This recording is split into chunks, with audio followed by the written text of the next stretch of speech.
અંબાલાલ પટેલ અને અથરિયા શેટ્ટીની વિરોધાભાસ આગાહી. અંબાલાલે કહ્યું પડશે વરસાદ, અથરિયાની વરસાદના વિરામની આગાહી.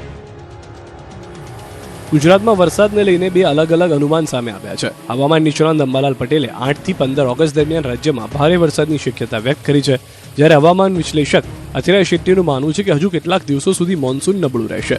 હવામાન નિષ્ણાંત અંબાલાલ પટેલના જણાવ્યા મુજબ 5 ઓગસ્ટથી હવામાનમાં ફરી પલટો આવશે અને 8 થી 15 ઓગસ્ટ દરમિયાન રાજ્યના અનેક વિસ્તારોમાં સારો વરસાદ થઈ શકે છે. તેમના અનુમાન પ્રમાણે દક્ષિણ ગુજરાતમાં ભારે વરસાદની શક્યતા છે, જ્યારે ઉત્તર ગુજરાતમાં 3 થી 4 ઇંચ અને મધ્ય ગુજરાતમાં પણ 4 ઇંચ સુધી વરસાદ પડી શકે છે. કચ્છ અને સૌરાષ્ટ્રમાં પણ સારા વરસાદની આશા વ્યક્ત કરવામાં આવી છે. બીજી તરફ હવામાન વિશ્લેષક અથરિયા શેટ્ટીના અનુમાન મુજબ હાલ રાજ્યમાં વરસાદની ગતિવિધિ મંદ પડી ગઈ છે. તેમનું કહેવું છે કે ઓછામાં ઓછા 10 થી 12 ઓગસ્ટ સુધી મોન્સૂન બ્રેક જેવી સ્થિતિ રહી શકે છે. આ સમયગાળા દરમિયાન માત્ર છૂટાછવાયા વિસ્તારોમાં હળવો વરસાદ થઈ શકે છે, કારણ કે ચોમાસાને અસર કરતા 8માંથી 6 પરિબળો હાલમાં અનુકૂળ નથી. આ તરફ જ્યોતિષશાસ્ત્રી જયપ્રકાશ માઢકના જણાવ્યા મુજબ 9 ઓગસ્ટ બાદ રાજ્યમાં ફરી ચોમાસું સક્રિય થઈ શકે છે. તેમણે શક્યતા વ્યક્ત કરી કે 9 થી 18 ઓગસ્ટ દરમિયાન વરસાદના યુગ સર્જાઈ રહ્યા છે. જ્યોતિષશાસ્ત્રી જયપ્રકાશ માઢકે ગ્રહોની સ્થિતિના આધારે ગુજરાતમાં વરસાદને લઈને આગાહી વ્યક્ત કરી છે. તેમણે જણાવ્યા મુજબ 9 ઓગસ્ટ બાદ હવામાનમાં પરિવર્તન જોવા મળી શકે છે અને 9 થી 18 ઓગસ્ટ દરમિયાન રાજ્યના વિવિધ વિસ્તારોમાં વરસાદના યોગ બની રહ્યા છે. જયપ્રકાશ માઢકનું કહેવું છે કે આ સમયગાળા દરમિયાન ચોમાસું ફરી સક્રિય થવાની શક્યતા છે. મહીસાગરના કોઠા ગામમાં માનવ સર્જિત આફત, 30 હેક્ટરમાં પાક બરબાદ. મહીસાગર જિલ્લાના લુણાવાડા તાલુકાના કોઠા ગામના ખેડૂતો માટે વરસાદ આફત બની ગયો છે. પાણીમાં જે લોકો ઊભા છે તે ખેડૂતો છે અને જ્યાં ઊભા છે તે તેમના ખેતરોમાંથી પાણીનો નિકાલ ન થતા આશરે 30 હેક્ટર વિસ્તારમાં ડાંગરનો પાક પાણીમાં ગરકાવ થયો. ખેડૂતો હવે તંત્ર સામે બેદરકારીના આક્ષેપ લગાવી રહ્યા છે. ખેડૂતોનો દાવો છે કે ખેતરોની આસપાસ બનેલા કોમ્પ્લેક્સ અને આરસીસી દિવાલના કારણે વરસાદી પાણીનો નિકાલ અટકી ગયો છે. હાલ ખેતરોમાં 5 ફૂટ જેટલું પાણી છે. આખો વિસ્તાર જાણે તળાવમાં ફેરવાઈ ગયો હોય તેવા દ્રશ્યો અહીં જોવા મળી રહ્યા છે. છેલ્લા 3 દિવસથી પાણી ન ઓસરતા પાક નષ્ટ થવાની ભીતિ છે.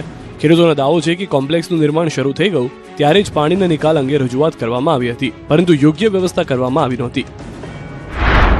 આ પરિસ્થિતિ આ બાજુમાં જે મકાન ઊભું કરેલું દેખાય છે આપને, એ સામે મકાનવાળાએ કહ્યું જે તે વખતે અમને લઈ અને ચારે બાજુ કમ્પાઉન્ડ વોલ કરીને વરસાદનું જે પાણી નીકળતું એ બ્લોક કરી દીધું છે.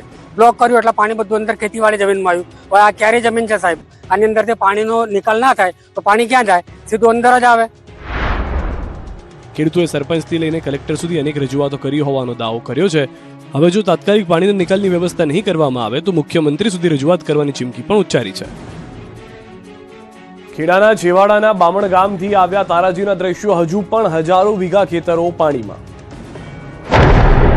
ખેડા જિલ્લામાં અનરાધાર વરસાદે ખેડૂતોની કમર તોડી નાખી છે. બામણ ગામમાં હજારો હેક્ટર ખેતીલાયક જમીન પાણીમાં ગરકાવ થઈ ગઈ છે. ખેડૂતોને લાખો રૂપિયાનું નુકસાન થતા હવે સરકાર પાસે સહાયની માંગ ઉઠી છે. ન્યૂઝ 18 ગુજરાતીની ટીમ ખેડા જિલ્લાના છેવાડાના બામણ ગામ પહોંચી હતી, જ્યાં ગ્રાઉન્ડ ઝીરો પરથી વરસાદી તારાજીના દ્રશ્યો સામે આવ્યા. ગામના ખેતરો અને મુખ્ય રસ્તાઓ પર છેલ્લા 10 થી 15 દિવસથી 4 થી 5 ફૂટ જેટલું પાણી ભરાયેલું છે. આશરે 4000 હેક્ટરથી વધુ ખેતીલાયક જમીન જળબંબાકાર બની ગઈ છે.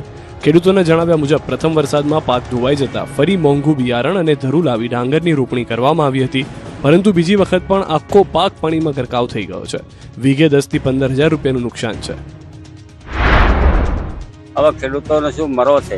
હવે સરકાર તરફથી કંઈ સહાય આપવામાં આવે તો કંઈ ખેડૂતો ઊભો રહે. અંદર એક સ્કૂલ આવેલી છે, 600-700 બાળકો છે, બિલકુલ આવન જાવન માટે કોઈ રસ્તો સરકારે કોઈ વ્યવસ્થા કરી નથી. નર્મદા અને કચ્છમાં રસ્તાના અભાવે દર્દીઓને હાલાકી, કોઈનું જોડીમાં કોઈનું ખાટલા પર રેસ્ક્યુ. ગુજરાતના 2 જિલ્લાઓથી મુશ્કેલીના દ્રશ્યો સામે આવ્યા. નર્મદા અને કચ્છમાં રસ્તાના અભાવે દર્દીઓને હોસ્પિટલ પહોંચાડવા માટે સ્થાનિકોને લોઢાના ચણા ચાવવા પડ્યા. નર્મદાના ડેડિયાપાડાના કંજાલ ગામમાં રસ્તો ન હોવાથી 108 એમ્બ્યુલન્સ ગામ સુધી પહોંચી શકી નહોતી, ત્યારે 20 થી 25 ગ્રામજનોને પ્રસૂતાની જોડીમાં ઉચકીને 1.5 કિલોમીટર સુધી ચાલવું પડ્યું. એટલું જ નહીં, આશરે 300 મીટર પહોળી નદી પણ જીવના જોખમે પાર કરવી પડી. જોકે ગામ લોકોએ આટલું જોખમ લઈ પ્રસૂતાને સમયસર સારવાર માટે હોસ્પિટલ પહોંચાડી, જેથી તેમનો જીવ બચી ગયો. બીજી તરફ કચ્છના ભુજના બની વિસ્તારના મોટા સરડા ગામમાં પણ વરસાદ બાદ રસ્તાઓ બિસ્માર બનતા ગ્રામજનો ભારે હાલાકી ભોગવી રહ્યા છે.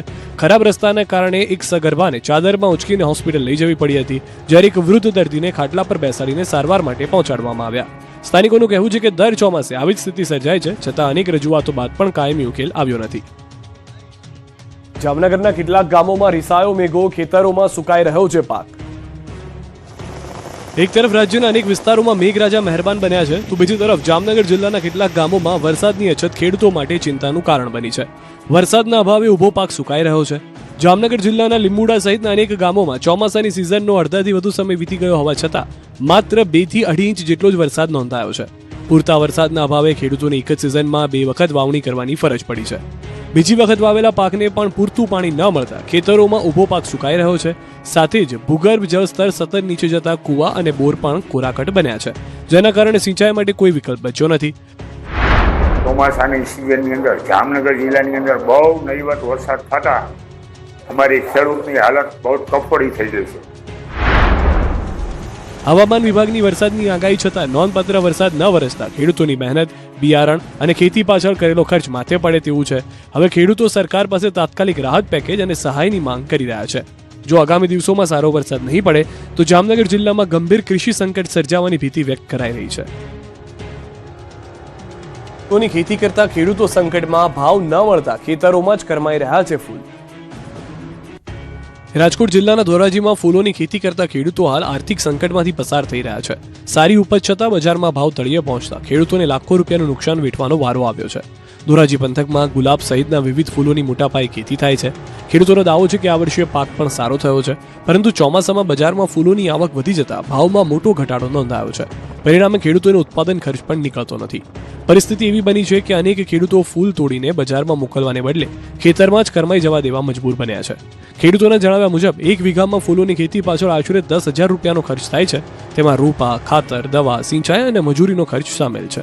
પરંતુ હાલ બજારમાં મળતા ભાવ એટલા ઓછા છે કે મજૂરી પણ નથી નીકળતી. ત્યારે ખેડૂતોએ સરકારે મદદની ગુહાર લગાવી છે.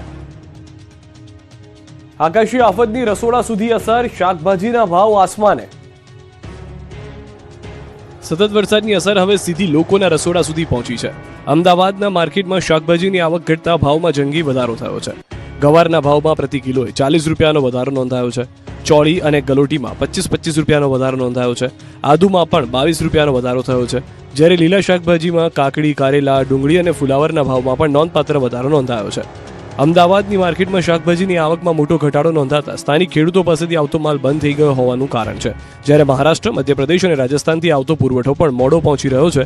પરિણામે બજારમાં શાકભાજીના ભાવમાં નોંધપાત્ર વધારો નોંધાયો છે. શાકભાજીના ભાવની વાત કરીએ તો કોથમીર 250 થી 300 રૂપિયા પ્રતિ કિલો, આદુ 200 રૂપિયા પ્રતિ કિલો, લીંબુ 140 રૂપિયા પ્રતિ કિલો, ટામેટા, મેથી, કારેલા 100 રૂપિયા પ્રતિ કિલો, ચોળી, વટાણાના ભાવ 200 રૂપિયા પ્રતિ કિલોએ પહોંચ્યા છે. ગ્રાહકોનું કહેવું છે કે રોજિંદા શાકભાજીની ખરીદીમાં હવે વધુ ખર્ચ કરવો પડી રહ્યો છે. વેપારીઓનું માનવું છે કે સપ્લાય સામાન્ય નહીં થાય ત્યાં સુધી ભાવમાં ખાસ રાહત મળવાની શક્યતા ઓછી છે. શાકભાજીના ભાવમાં વધારો છતાં નુકસાનીમાં ખેડૂતો ન્યૂઝ 18 સમક્ષ વ્યક્ત કરી વેદના. ભાવ વધારે છે પરંતુ માલનું ઉત્પાદન ઓછું હોવાથી ખેડૂતને નુકસાન જ છે.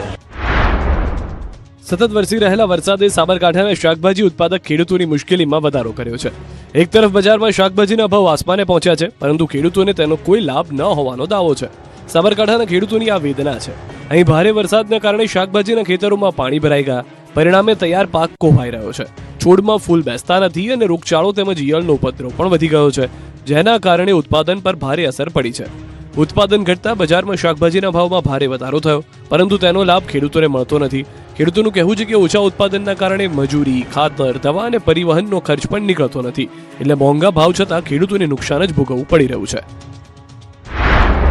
વધારે વરસાદ પડવાથી ખેતરની અંદર જે પાક તો એ ઓછો થાય છે. ભાવ વધારે છે પરંતુ માલનું ઉત્પાદન ઓછું હોવાથી ખેડૂતને નુકસાન જ છે.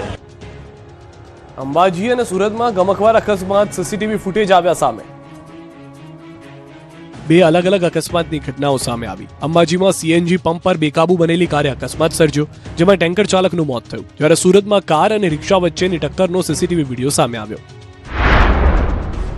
અંબાજીમાં સીએનજી ભરાવા આવેલી એક કાર અચાનક બેકાબુ બની ગઈ. કાર સીધી પંપ પર રાખેલા ખાટલા સાથે ધડાકાભેર અથડાઈ. આ સમયે ખાટલા પર બેઠેલા સીએનજી ટેન્કર ચાલક ગંભીર રીતે ઇજાગ્રસ્ત થયા અને તેમનું ઘટના સ્થળે જ મોત થયું. ઘટનાના સીસીટીવી ફૂટેજ પણ સામે આવ્યા, જેમાં જોઈ શકાય છે કે અચાનક જ ઇકો કાર દોડવા લાગે છે અને ટેન્કર ચાલકને મોતની ટક્કર મારે છે. અકસ્માત બાદ પંપ પર અફરાતફરી મચી ગઈ. મૃતકના પુત્રની ફરિયાદના આધારે પોલીસે કાર ચાલકની અટકાયત કરી વધુ તપાસ શરૂ કરી. તો બીજી તરફ સુરતના અઠવા ગેટ વિસ્તારમાં કાર અને રિક્ષા વચ્ચે થયેલા અકસ્માતના સીસીટીવી દ્રશ્યો સામે આવ્યા. ટક્કર એટલી જોરદાર હતી કે રિક્ષા પલટી ગઈ. જોકે રિક્ષા ચાલક અને મુસાફરને સામાન્ય ઈજા પહોંચી હતી. સીસીટીવીમાં જોઈ શકાય છે કે રસ્તા પરથી વાહનો પસાર થઈ રહ્યા છે ત્યારે જ રિક્ષા અને કાર વચ્ચે ટક્કર થાય છે. રિક્ષા અને કારનો ધક્કો વાગતા ચાલક કાબુ ગુમાવે છે અને રિક્ષા પલટી જાય છે. અકસ્માત બાદ સ્થાનિક લોકો તરત જ મદદ માટે દોડી આવ્યા હતા અને રિક્ષાને સીધી કરી ઈજાગ્રસ્તોને હોસ્પિટલ ખસેડ્યા. મહેસાણામાં તસ્કરો બેફામ બન્યા. ધોળે દિવસે બાઇક ચોરીની ઘટનાથી ચકચાર. નાગલપુર હાઈવે પરથી બાઇક ગાયબ. બાઇક ચોરીની સમગ્ર ઘટના સીસીટીવીમાં કેદ. બી ડિવિઝન પોલીસે સીસીટીવીના આધારે તપાસ શરૂ કરી. અમરેલીમાં એક ગાયે 7 સિંહને હંફાવ્યા. ઘટના સીસીટીવીમાં કેદ. જંગલનો રાજા સિંહ જ્યારે શિકાર પર નીકળે ત્યારે ભલભલા પ્રાણીઓના મોતિયા મરી જાય. પણ અમરેલી જિલ્લામાં એક એવી